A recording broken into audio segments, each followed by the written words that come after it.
Big Dave can put this away. Ireland are through to the quarter-finals of the World Cup. He steps up and it's in the back of the net. Oh, yeah!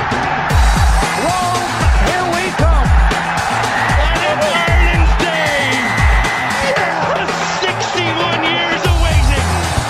How sweet this moment is. Easy, onto it comes Hope. And Hope with a shot. This is 92.5 Phoenix FM. I'm Gary Stewart. And I'm Chris Mealer. And this is NSC Live, your weekly sports show from the National Sports Campus, Blanchardstown. So, on this week's show, our focus sport is cricket. We'll have the Big Ten with Jamal James, and we'll also preview our summer camps with some interviews from the kids. Great. So, Chris, how's your week been? Yeah, pretty good. Well, I go up to the weekend. I enjoyed watching the Dubs beat Meath in the Leinster final. Right, okay, so that was a highlight for you, was it? Yeah. Was, yeah. What do you think about that, Connor? Was that a good result for you guys?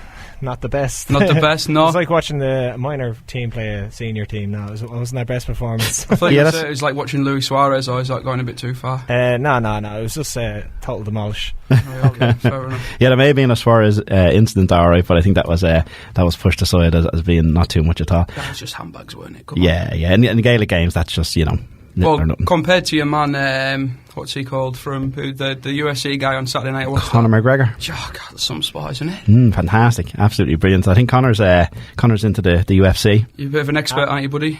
No, I watch it from time to time, but he really walked the walk there on Saturday. He said he was going to knock him out the first round, and he put him away. I know you say walk the walk, but he can talk as well, can't he? Yeah, that's what he's saying. Like he does talk, yeah, but he backs his words up with his fists. So he did well on Saturday. So he's got a tough opponent in his next bout. He's in Vegas on 27th of September. So the big time. Yeah. He's fighting a top 10 guy. So before this, he's just been fighting jobbers, as they say, young lads. Like, but this is the make or breaks. Top 10. This is he's just in the top 10 now. So we'll see how he does. First test. So we don't do any UFC at the sports campus then, Chris, no? No, not at the moment. We were going to try and put them into some summer camps and see how they went. But we've had our multi-sport summer camps on this week, but thankfully we've had no UFC moments so far. The kids have been really well behaved, and we're going to hear a little bit from them later on in the show as well. So that should be fantastic. That should be pretty good.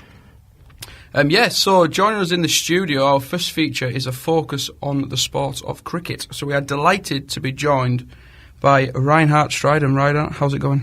I'm doing very well. How are you guys doing? Yeah, not so bad in this nice show. Hot weather. Yeah, so Reinhard, you are the Cricket Development Officer for Fingal, is that right? Yeah, that's correct. And what does that role involve? It means developing cricket all around the Fingal area, basically from national schools, secondary schools, working with clubs directly to try and develop new clubs, and pretty much everything involved with development. Yeah, a bit of coach education as well, upskilling the coaches and volunteers and things like that. We would run a few sort of teachers and parents coaching courses to get more teachers involved into cricket. So that accent's not a strong north side accent like Chris has got over there. Where do you come from? I'm originally from South Africa. You came over to Ireland how long ago? It's 2001, so it's been 13 years since I've been. Well, I should have the north side accent by now. No, 2001, 13 years. I've been trying very hard, but I can't seem to get the accent. Every time I get home, like the lads, my mum, my family just hammer me because I'm saying words like grand and how are you and things like that. And I must say, Ryan, you've done pretty well to hang on to it. Yeah. give me a few more minutes and a few slang will come out. So your role, how long have you been in the post for? I've been involved with the Fingal development work for the last 6 years. Right, okay. And do you play locally as well? Yes, I play my cricket for Malai Cricket Club. Oh, right, okay. I heard they're a top team. Yeah, no, they're doing very well at the moment. Top of Division 2, hopefully promotion. And on Saturday also, unfortunately, lost in the Leinster Senior Cup final. Right, yep. Okay. I mean, I'll be honest with you, Chris. I've got a bit of inside information there. I play a little bit myself as well. So yeah. I've heard you mention it once or twice. Once or twice. Can I ask her the last time you played? Tuesday evening, Chris. And how'd you go on? We were doing all right now, weren't we? Yeah, we were. We had I was coach on the summer camp that day, and one of the girls in the Crocodiles team, the little one, she gave me this little friendship wrist, and she said, "This is for good luck." Okay. So I had it on my wrist, and it was great. And I had a little ball, and I got 3 wickets, and I was quite confident. And then the ball came to me and it snapped. The bracelet picked up the 3. I was like, oh, never mind. Next ball, the ball gets smacked at me, and I fractured my thumb. Heartbroken. Out for the next month. So just for the listeners, just to give you a little view on what I'm looking at here, Gary's thumb is in a sling, and it's like it's throbbing like something out of a cartoon. It's at right angles, yeah. It's not great. It wasn't the most good luck bracelet, really. No, it wasn't. No, I don't think I'll be taking another one off her. So Ryan, are these sort of injuries kind of common in cricket?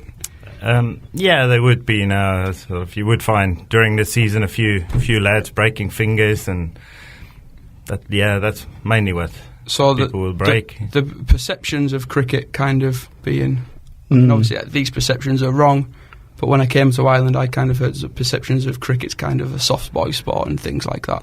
That's completely wrong. Incorrect. I would definitely say it is. I've seen a few big rugby players being very scared of a cricket ball. So I know cricket ball can hurt. So particularly coming at 90 miles per hour. That's true. Yeah. I've had the privilege to be on the receiving end of that. So not the nicest thing to be doing. It's a savage speed, 90 miles an hour. We talking? Yeah. So what's that in new money? What 145 kilometres? Yeah. All right, yeah, pretty sharp. So Reinhard, you work obviously a lot in the schools and things like that. What's cricket like in Ireland in terms of the level, the standard, compared to, I don't know, obviously back home in South Africa and in the UK?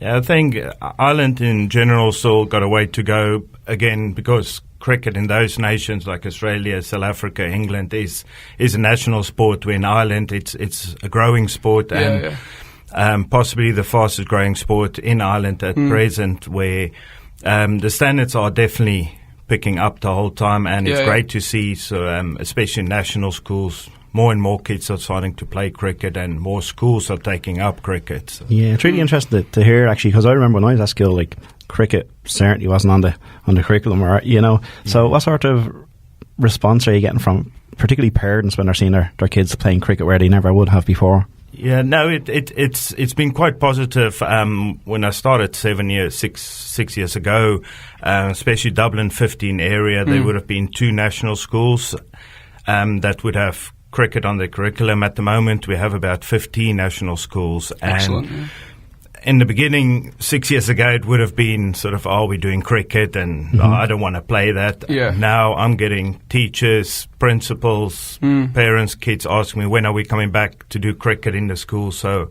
it's really, really taken up, and a lot of people would perceive cricket as a boring sport. Now, the way we try and do it, we try and make it a bit more fun, a bit more participation-wise in the schools to make it much more enjoyable. And there's not too many sports where you can just smack the ball as far as you like, and that's what we let the kids do. Yeah, to have the fun. Yeah, it's all about fun, especially at a young age. Any sport, just got to enjoy it. Yeah. So that's the thing as well, isn't it? I suppose rather than going in and doing a one-day test, or it's like the approach from other sports as well. It's all about fun-based activities and stuff like that to really get them into the fundamentals of the game and take it from there then. Yes, but especially what we were doing in the school when we get the classes coming for cricket. We would split them in smaller groups, so they play small matches of 6 to 8 kids, probably maximum in a little match. None of the kids are really standing around being bored. They all the whole time participating, whether it's bowling, batting, fielding. They all keep being active the whole time, which is important. Yeah, of course, yeah. As well, kind of obviously like the sport development and the skill acquisition part of the game is really important. But when I was growing up, a lot of my coaching, a lot of the coaches that I was influenced by were very, very kind of big on the spirit of cricket and playing the game in the right way and fair play. And they were kind of all about, if you play the game in the right way, you'll lead your life in the right way as well. Is that something that you guys kind of replicate? Yeah, like I can mainly speak for myself and coaches that would work sort of, that I would send into schools. I would be very sort of, how can I put it, just very strict almost on the spirit of cricket, well-mannered. Even when they play a match, your shirt has to be tucked in. You got to be, it's just giving respect to the game, really. And that's what, I wouldn't allow any bad chat to back chat to any of the sort of umpires, or yeah. wouldn't allow parents to shout from sidelines. So I would very much sort of coach in a way. Yeah, sort of, I suppose, echoes of good sportsmanship as well also. Yeah, good sportsmanship. Play the game hard, but play fair would be very much the motto that I would teach kids. Absolutely. So you kind of touched on there a little bit about the back chat and things like that. In cricket, it's quite popular, I suppose, not popular but famous for sledging at the kind of top end, at the elite end of the sport. Is that something that you've kind of experienced? Yes, I would have experienced quite a bit of that. I think sort of from the past, the harsh chirping and stuff would have gone out of the game because they've stricken up quite a bit. So it's become more subtle type of chirping, more clever type of little one-liners just to make you think, or just try and upset you. Yeah. So which personally I quite enjoy a little bit of banter on the pitch, so livens up a game a bit. So. Yeah. Exactly. Cricket is very much kind of. It's a mental challenge as well, isn't it? It's a team sport, but at the same time, it's an individual sport, if you follow me, because if you're the batter, there's only you against the bowler, isn't there? You know? Yeah. It is an individual, and I like to use the phrase with teams that I work with, if everyone in the team does their role, the whole engine sort of if all the parts do their job, the whole team will sort of work together well and play good cricket. So absolutely. Again, as an individual, if you do your job, the team will succeed. From I suppose the layman's point of view, as I say, and from the layman listener, could a position slot into another position easily enough? So let's say if I was a batter, could I go outfield and do you sort of specialise in one discipline of the game, or would you be able to be utilised around the park? Yeah, it's a difficult one to answer. You get your batters, fielders, and your bowlers. Now, some guys would be specialised all-rounders, that they would call it. That would be players that can bat and they bowl, and they do both for the team. Now, again, if you're good enough and you practice enough your bowling, yes, you can slot in that to that job. These days, in the modern day of cricket, everyone's got to be able to field. So a lot of teams, and even from a young age, we do put a lot of emphasis on the fielding part of things, throwing, catching, because that's the one part where everyone can be as good as each other, and you can be the best if you work hard enough at it. Yeah. It is one of them things, fielding, I suppose. The harder you work, you can, very much take yourself to the top of the game. Whereas I suppose as batting's more of a specialist position, you've got to have a little bit kind of natural ability there. Yeah. If we were to come away from the kids then for one moment and talk about the more senior participation in the country at the moment, what sort of numbers are we looking at our teams, or particularly in your area, let's say in Fingal, would it be? Yeah, I would say in the Fingal area, I would say there's about 3,000 seniors playing cricket at the moment. Wow, that's pretty impressive. Yeah, there's good numbers, and in the last 3 years, there's 4 new clubs started also in the Fingal area alone, and a few around Dublin area also, and it's actually sort of expanding a bit now, and it's moving more to the countryside, out to wider areas of Leinster, Cork, Galway. So it is expanding quite quickly at the moment. Yeah. North County Dublin was also always known as little bit of a hotspot for cricket. Would that be right? Yes. It's especially North Dublin. You've got your North Counties, Rush, the Hills, those type of clubs. Even Malai could fall under that. That's done very well in years gone by. That's great. So Rana, you've got a few caps for Ireland. What's it like to represent the Emerald Isle? Yes, it's an absolute honour. Probably one of the highlights of definitely the highlight of my career, but also of my life to represent a country or your country is. It's a very, very proud moment. So how much kind of hard work went into getting you to that level? Quite a lot of hard work went in, especially when I represented Ireland. It was still pretty much amateur, so you had to do your 9 to 5 work. It meant mornings before work, going to the gym, meant going after work, going training or doing your fitness. Weekends, you go on for a weekend-long camp up to sort of Breedy or to North County. So it's a lot of commitment, but at the end of the day, if you make it, it's well worth. Of course, yeah. So that was kind of then. How many years ago are we talking there? 2010. So 4 years ago. So how's the system now looking for Ireland's players? I think especially for younger players, it's a great opportunity now. I don't think they need to go over to England anymore because it's become a little bit more professional cricket in Ireland. Where speaking under incorrection now, that I think there's about 6 or 8 people are contracted on full-time contracts with Cricket Ireland now. Excellent. Which means these guys can, on a daily basis, just focus on sort of their fitness, gym work, and practicing. And I think over the last 2 years, you can definitely see the rewards of some of those players that's been on those contracts. Yeah, I'd see them up at Morton Stadium of a morning doing the fitness work up there, and that can only help as well. Keeping those players in Ireland playing in the Irish leagues pushes the standard up, which then obviously pushes the quality of the leagues up, and players coming through playing against international quality players can only aid young players' developments. Yeah, again, what we talk about on a lot of the interviews here is the direction that sport is going in. And again, going seeing them guys, and as you said, up in Morton Stadium, and as you mentioned, in the gym and stuff like that. How big a part of cricket now is sports science and the likes of the speed, agility and quickness, and even the video analysis, Hawkeyes and so on? Yeah, sort of the sports conditioning would be a very, very big part now. The national team would have a full-time sports and conditioning guy, a physio with them. Excellent, yeah. And these guys would look after the guys on pretty much a daily basis in the gym. They would run them through their gym programs.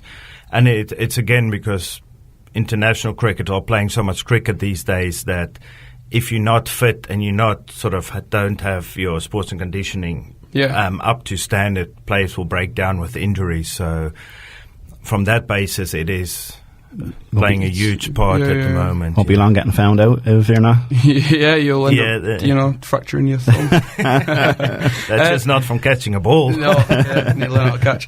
So Rana, if you're kind of listening at home and you want a game of cricket, you fancy a game of cricket, how do you get involved in the sport? There's quite a few ways you can get involved, mainly with your local club.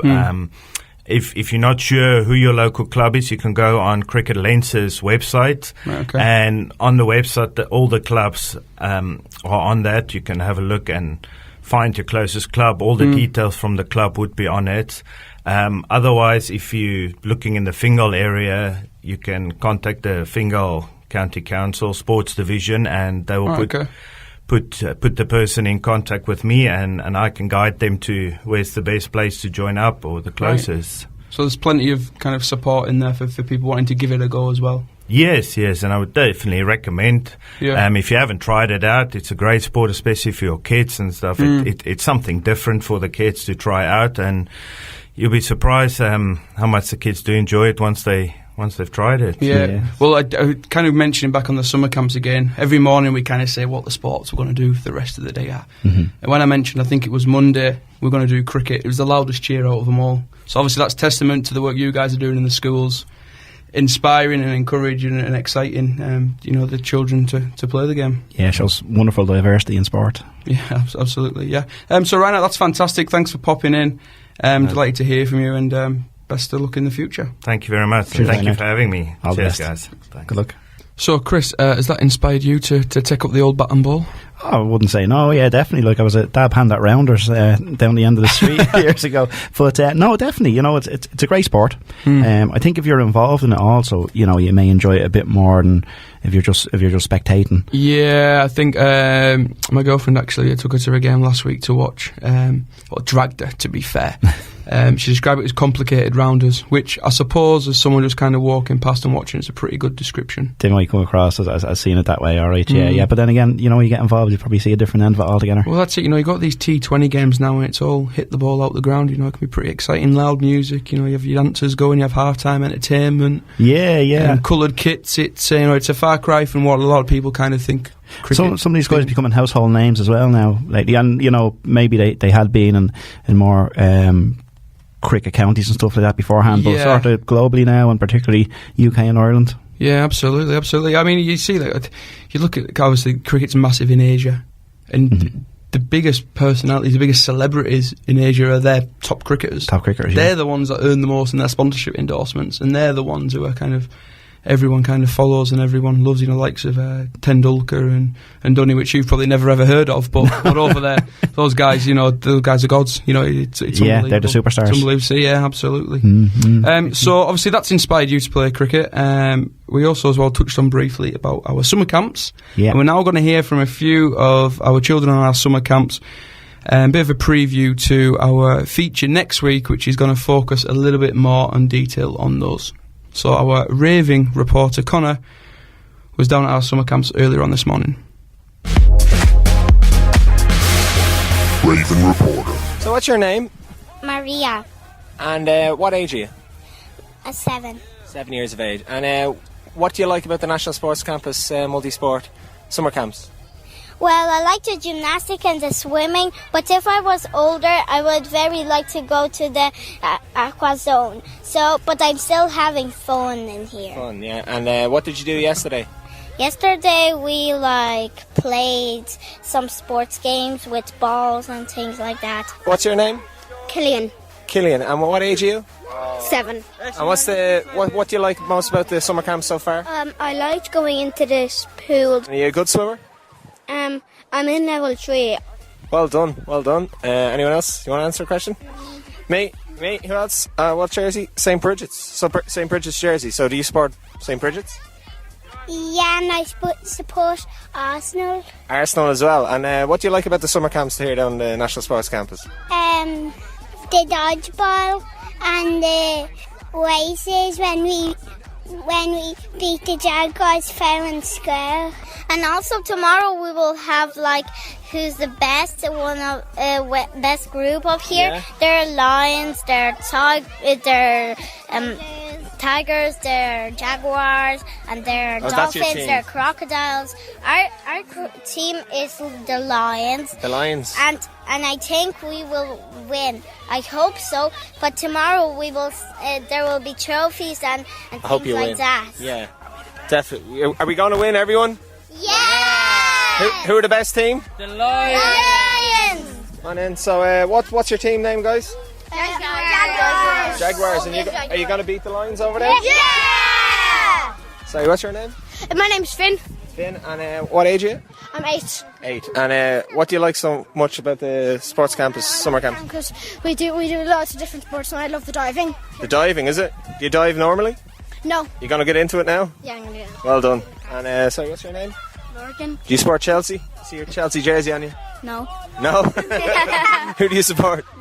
Liverpool. Where'd you get the Chelsea jersey? From my wardrobe. From your wardrobe, well done. What's your name? My name's Georgia. Georgia, and what age are you? I'm 8. And what do you like so much about the summer camps? I like all the different sports, but my favourite sport was the archery. The archery, is it? Oh, you're regular Robin Hood, are you? So what's your name? Connor, that's my name. And what age are you? 8. 8. And what do you like so far about the summer camps? Cricket. The cricket, yeah? Are you with Gary doing the cricket, or are you a bowler, or are you an outfieldsman? Fieldsman. What's your name? Catherine. And what age are you, Catherine? 8. And what do you like about the summer camp so far?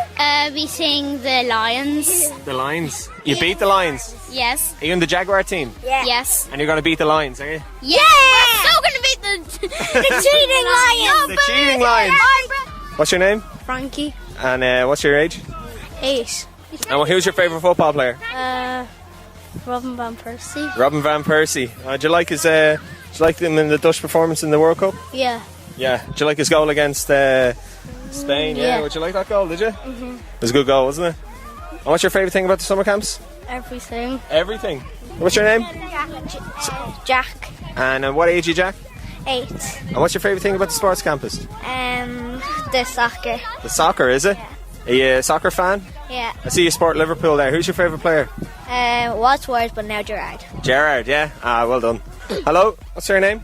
Isha. Isha, and what age are you, Isha? 9. 9, and what do you like about the summer camp so far? Everything. Everything, and what's your favourite sport so far? Your activity, or dodgeball, do you like the archery? Gymnastics. Gymnastics, did you? Did you on the trampolines? Yeah. Did you enjoy it on the trampolines? Yeah. Sorry, what's your name? Charlotte. Charlotte, and what age is Charlotte? 8. And what do you like about the summer camp so far? Diving. Diving, yeah? Yeah. Do you want any flips or somersaults, or just jumping in? Jumping in, sometimes tuck jumps. Tuck jumps, oh, well done. What's the name of your team again? I don't know. And who's going to win? Raven Report.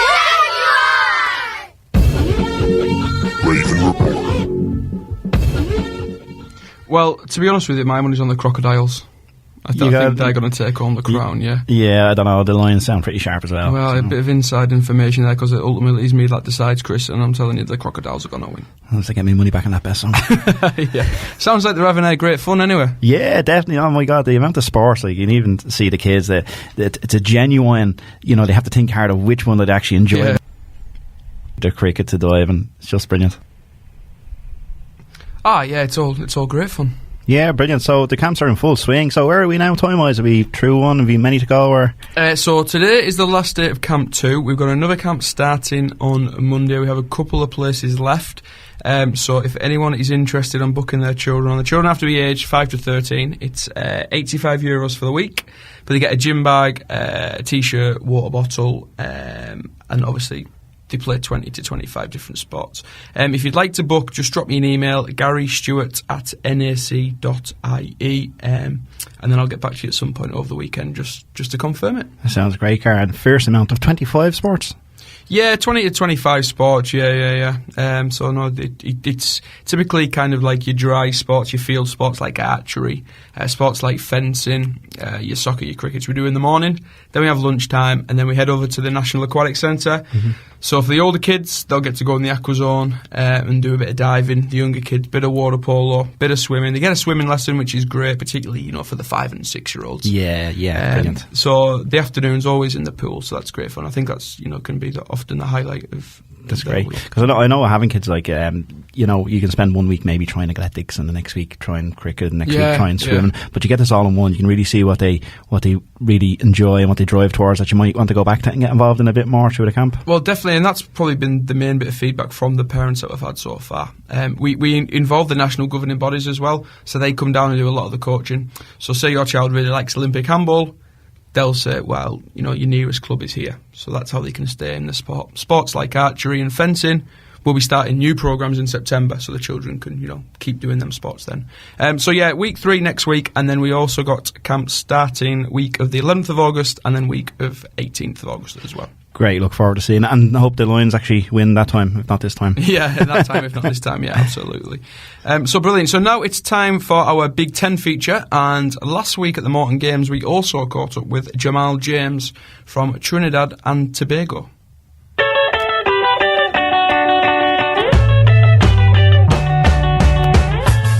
So the first question is, what's your name? I'm Jamal James from Trinidad and Tobago. And so you've answered the second question straight in there. What's your role in sport? What do you do? I run the 800 metres. 800 metres, okay. And what's your greatest sporting achievement? My greatest sporting achievement is the Trinidad and Tobago national junior record of 147 flat. Fantastic. And who's been the greatest influence on your sporting career? Richard Thompson, the Olympic silver medalist behind both. We went to college together, and we used to room together on road trips. And this is a harder question. What's your biggest sporting embarrassment so far? My biggest sporting embarrassment was falling down in my first 800 metre race indoor at Louisiana State. I fell face first. Away from athletics, what's your favourite sports team? Arsenal Football Club. Arsenal, good man. What's your pre-race meal? I don't really have a pre-race meal because we change countries so much. You just have to get used to anything. Okay, and what's your post-race drink? Some water and Gatorade. And last question, what's your next ambition in the sport? To go to the Commonwealth Games in a couple of weeks and make the final in 145. Super, good man, good luck in Glasgow. Cheers, thanks. Cheers. Love the accent. Yeah. I wonder how the Glaswegians are finding it as well, because Jamal's up in Glasgow. Yeah, the it's kicked Commonwealth off. Games. Yeah, it's in the opening ceremony the other night. Yeah, it should be fun. We wish Jamal the best of luck. So that's all we've got time for on this week's show. Next week's show, again, will be action-packed. We've got a feature on our summer camp, a bit more in-depth, and then also as well, we'll have our weekly focus on sport as well. Look forward to it then. So, until next week, take care. Cheers, guys. See ya. Big Dave can put this away. Ireland are through to the quarter-finals of the World Cup. He steps up into the back of the net. Oh, yeah! Rome, here we come. And it's Ireland's day. For 61 years of waiting. How sweet this moment is. Easy, onto it comes Hope. And Hope with a shot, and it's there!